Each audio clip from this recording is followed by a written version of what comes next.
तलिया सरकारी कर्मचारी को मो परिवार में बहुत मुझे देखी से अजस्र परिश्रम करते विभिन्न खराब परिस्थिति सरकारी कल को चलैवाई से एक्शन नहीं लोक भुआ बोलेबा उचित नुहे। मोर वाक्य ना कौन कहि से भितर आपण मैंने हे तो जाए देखी जे एभली परिस्थिति रे ओडिशार सबुठु बड़ मेडिकल कॉलेज जोठो अनेक डाक्तर एठी शिक्षित है ट्रेनिंग नहीं ओडिशार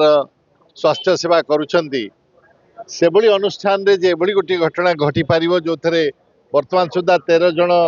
मृत एवं अन्य 2-3 जन निज जीवन पाई युद्ध करुछंती एवं से जोटी निया लागितला से दृश्य देखिले विश्वास करी हो नाही जे एभली गोटी हॉस्पिटल भितर या हेई पारिबो। जो रोगी माने खटरे सोइथिबे से माने उठी चली जीवा चेष्टा करथिबे सीता मन रे कल्पना मध्य करी हो नाही। प्रथम प्रश्न होउछि जे तो हेई गला जा हेई गला अत्यंत दुखर कथा जो माने तांकर निजर परिजन वर्ग को हरैले किंतु या परे वर्तमान कौन होउछि ये जते बिल्डिंग अछि वर्तमान एससीबी मेडिकल कॉलेज रो यार इलेक्ट्रिकल ऑडिट एवं फायर एग्जिट रो ऑडिट किए करिवो मु एठी देखिली आपण माने तळे जाई देखि परिबे तळे मध्य फायर एग्जिट बोली कोनोसी साइन नाही ऊपर गोटी जगह रे मते गोटी एग्जिट रो साइन देखा गला। आमे माने जदी एते परिकल्पना करूछे वर्तमान एससीबी मेडिकल कॉलेज रो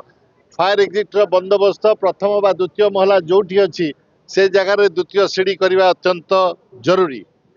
मूल प्रश्न हैला जे यार दायित्व अकाउंटेबिलिटी कहार सरकार गतकाली 3-4 जन तल लेवल रो सरकारी कर्मचारी को सस्पेंड कर देइछंती एटा दुखर कथा केना सरकारी कर्मचारी माने तल लेवल ले अजस्र परिश्रम करी काम करिथांती खराब वर्किंग कंडीशन सहित अल्प दरमा सहित विभिन्न प्रकार अधिकारी बदलु थांती तत्सत्वे से अनुष्ठान गुड़ी को चलई थांती से होचंदी मेरुदंड किंतु जो मानकर अकाउंटेबिलिटी रहिबा कथा सी मंत्री होंतु हेल्थ सेक्रेटरी होंतु बा तापरे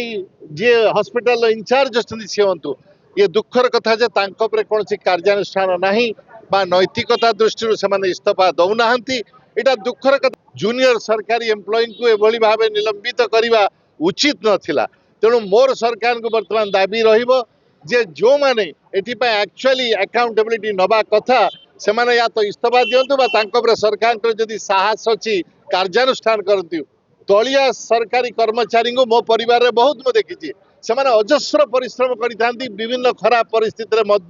सरकारी कल को चलैवाई से एक्शन नहीं लोक भुआ बोलेबा उचित नुहे। मु अत्यंत दुखित